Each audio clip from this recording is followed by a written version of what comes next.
Alors bonjour, dans cette vidéo d'aujourd'hui, qui est la suite du vidéo précédente sur les ondes mécaniques périodiques, on va s'intéresser à la deuxième partie où on va entamer deux phénomènes qui caractérisent une onde mécanique progressive périodique, le phénomène de diffraction et le phénomène de dispersion. Alors, la diffraction est observée avec toutes les ondes, soit sonores ou ondes à la surface d'eau, comme les vagues. C'est elle qui nous permet de mettre en évidence le caractère ondulatoire d'un phénomène. Historiquement, la diffraction a été découverte avec la lumière en 1665 par Grimaldi et elle est interprétée correctement comme un comportement ondulatoire par Higgs, puis étudié par Fresnel et Freinhofer à partir des expériences de Young.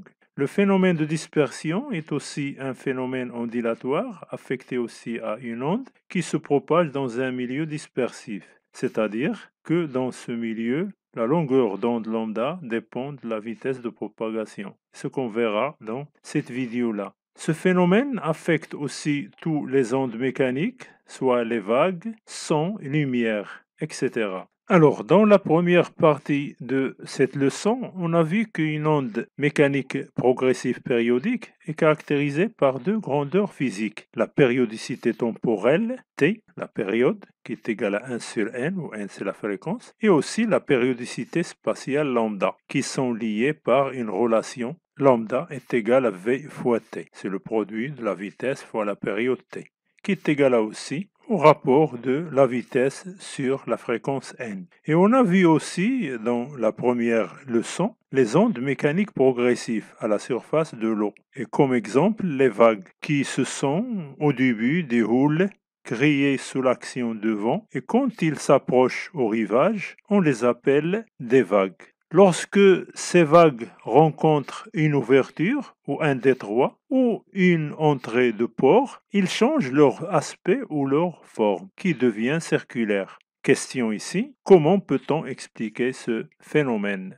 Bon, pour modéliser ce phénomène, on utilise une cuve à ondes. Qu'est-ce qu'une cuve à ondes? C'est un dispositif qui nous permet à étudier les phénomènes de diffraction et de dispersion d'une onde mécanique progressive périodique à la surface d'eau. Donc, comme vous observez sur la photo, c'est-à-dire cette cuve à ondes, il est composé par les éléments suivants. Il y a premièrement un stroposcope, deuxièmement une cuve à eau de profondeur quelques millimètres, et 3. Un écran qui reflète ce qui se passe à la surface d'eau à l'aide du stroposcope. Alors, le stroposcope, quel est le rôle du stroposcope? Le stroposcope est un dispositif qui produit périodiquement des éclairs lumineux et qui sont réglables. Son utilité, lorsqu'on diminue lentement la fréquence des éclairs, c'est-à-dire augmenter la période, on peut obtenir pour la première fois une image apparente fixe, c'est-à-dire du phénomène étudié, phénomène périodique, qui nous permet de faire des mesures, par exemple la longueur d'onde, lambda, c'est-à-dire la fréquence et la période, comment on les déduit à partir du stroposcope, c'est qu'on peut montrer que l'immobilité apparente à la première fois, la fréquence de stroposcope est égale à la fréquence du phénomène périodique étudié.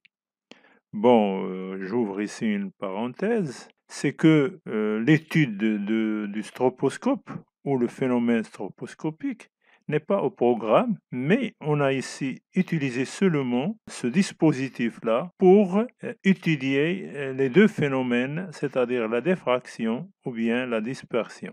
Et on admet ici, cette année-là, on admet que l'immobilité apparente, lorsqu'on aura l'immobilité apparente, c'est-à-dire dans le cas où on diminue la fréquence du stroposcope lentement jusqu'à que la première fois qu'on obtient l'immobilité, alors dans ce cas-là, la fréquence du stroposcope est égale à la fréquence du phénomène périodique étudié. Alors, maintenant, on commence par étudier une onde mécanique progressive périodique à la surface d'eau et étudions aussi ses caractéristiques. Alors, l'expérience qu'on fait ici, en utilisant une cuve à ondes, le protocole expérimental est le suivant. On utilise un vibreur menu d'une pointe pour obtenir des ondes circulaires Et ici, si on veut obtenir des rides rectilignes, on utilise une réglette.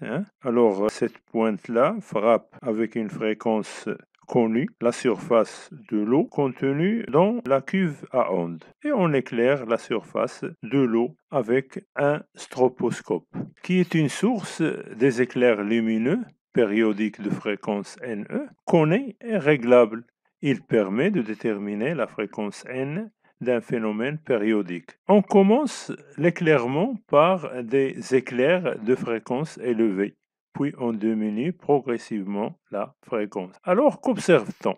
Alors prenons le cas où le vibreur est muni d'une pointe. On obtient des rides circulaires qui se propagent à la surface d'eau. Ce sont des ondes mécaniques progressives périodiques. Et si on remplace la pointe du vibreur par une réglette, les rides deviennent rectilignes. L'onde aussi ici est progressive, périodique.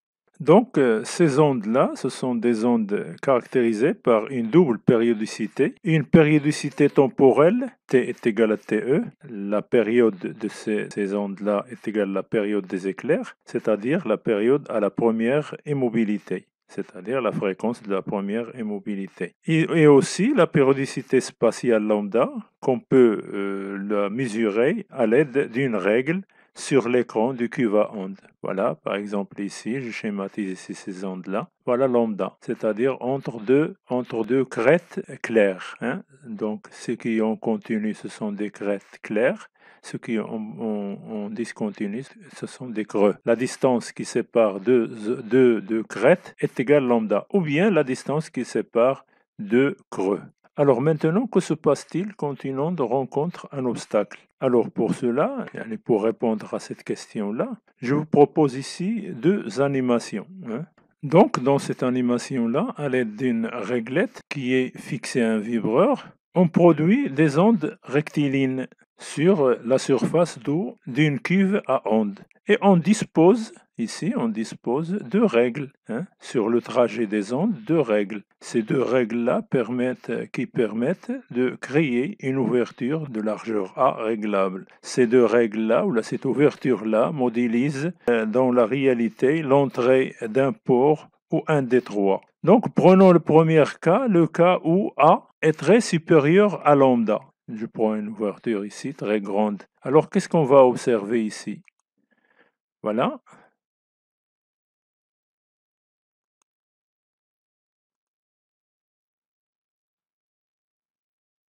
Alors, ce que vous observez ici, c'est qu'il ne passe rien à la sortie de l'ouverture. Seulement, l'obstacle, c'est-à-dire les deux règles, ne laisse pas passer les parties inférieures et supérieures de l'onde. Alors, prenons maintenant le deuxième cas, où A est inférieur, très inférieur à lambda, ou bien à peu près est égal à lambda. Donc, qu'est-ce qu'on va observer ici?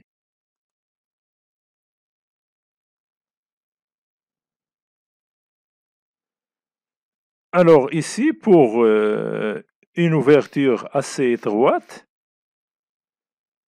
lorsque les ondes traversent l'ouverture, il ne reste plus rectiligne, donc il apparaît circulaire ou des arcs de cercle. Dans ce cas-là, l'ouverture joue le rôle d'une source très petite dimension, ce qu'on appelle ici source ponctuelle, qui émet ou la émettant une onde circulaire, où tous les points qui se trouvent derrière l'obstacle sont affectés par cette onde circulaire. Alors ce phénomène-là qu'on observe ici est appelé phénomène de diffraction. Alors ici, comme remarque, on peut aussi observer ce phénomène de diffraction lorsque l'onde rencontre une seule règle, parallèle aux rides. Donc on obtient des ondes circulaires derrière la règle. C'est-à-dire, dans ce schéma-là, que vous observez ici, il y a ondes incidentes, ou des ondes incidentes sur c'est-à-dire le bout de la règle, et qui subissent une diffraction. Et on obtient ici des ondes diffractées. Alors, en conclusion, le phénomène de diffraction est caractéristique des ondes. Il se manifeste lorsque les dimensions d'une ouverture ou d'un obstacle sont inférieures ou de même ordre de grandeur que la longueur d'onde. L'onde diffractée a la même fréquence et la même longueur d'onde et aussi la même vitesse que l'onde incidente. Donc, il faut bien noter ça, la diffraction et les ondes. l'apparition d'un phénomène de diffraction lors d'une expérience permet d'affirmer que cette expérience mise en jeu un phénomène ondulatoire. Et rappelez bien cette conclusion-là lorsqu'on va faire, c'est-à-dire on va étudier la lumière. Et on veut montrer que la lumière aussi est une onde. Alors, parlons maintenant du phénomène de dispersion. Et prenons les sons qui proviennent des instruments de musique. Bon, ces sons-là, il y a deux sortes de sons. Il y a des sons graves de faible fréquence et des sons aigus de fréquence plus élevée. Posons la question suivante. Pourquoi ces sons arrivent-ils en même temps aux oreilles du spectateur lorsque les musiciens font jouer leur instrument de musique? Alors, pour répondre à cela, posons la question suivante. La célérité ou la vitesse d'une onde dépend-elle de sa fréquence? Alors, pour cela, par exemple, produisons une onde rectiligne sur la surface d'une cuve à ondes et on mesure la longueur d'onde lambda pour différentes fréquences n de vibration du vibreur. Et on rassemble ces mesures-là dans le tableau suivant. Voilà le résultat de cette expérience. La fréquence 0,882 Hz, 0,80, 0,523. Bon, cette expérience-là, on a trouvé 0,025, 0,021, 0,0141. Bon, pour calculer la vitesse, donc, on va appliquer la formule lambda est égal à V fois T qui est égal à V sur N. V est égal à lambda fois N. Et on trouve les valeurs suivantes, 0,022 mètres par seconde, 0,016, 0,074. Donc ici, que le milieu, l'eau ici, c'est-à-dire la vitesse, dépend de la fréquence, c'est-à-dire lorsque la fréquence change ou varie, la vitesse varie aussi. Donc on définit le milieu dispersif où la vitesse de propagation dépend de la fréquence. Donc, le milieu ici, qui est l'eau, est dispersif. Ça veut dire quoi? Ça veut dire qu'il disperse les ondes mécaniques périodiques progressives. Alors, je vous donne ici l'exemple du milieu de l'air en répondant à la question que j'ai déjà posée dans cette partie-là, c'est-à-dire du phénomène de dispersion. Je prends l'exemple du milieu l'air. L'air est-il un milieu dispersif? Et prenons deux sortes de sons. Par exemple, le son qui est produit par un tonnerre. Donc, lorsque l'intensité sonore est trop grande, c'est-à-dire le tonnerre, il a une intensité sonore trop grande, dans ce cas-là, l'air peut être dispersif. Proche de l'éclair, le tonnerre est un son très bref. En revanche, loin de l'éclair, lorsqu'on est loin de l'éclair, on entend un grondement prolongé de plus en plus grave. Alors, en conclusion ici pour le tonnerre est un son constitué d'ondes sonores de fréquences différentes. Il y a les ondes de fréquence faible, son grave, qui se propagent moins vite que celles de fréquence plus élevée, son aigu. Les sons graves parviennent en dernier à l'observation éloignée. Donc, c'est le grondement du tonnerre. Donc, pour le tonnerre, l'air est un milieu dispersif. Par contre, pour les ondes sonores émises par les instruments de musique, les sons graves et les sons aigus arrivent en même temps aux oreilles du spectateur. Dans ce cas-là, l'air n'est pas un milieu dispersif.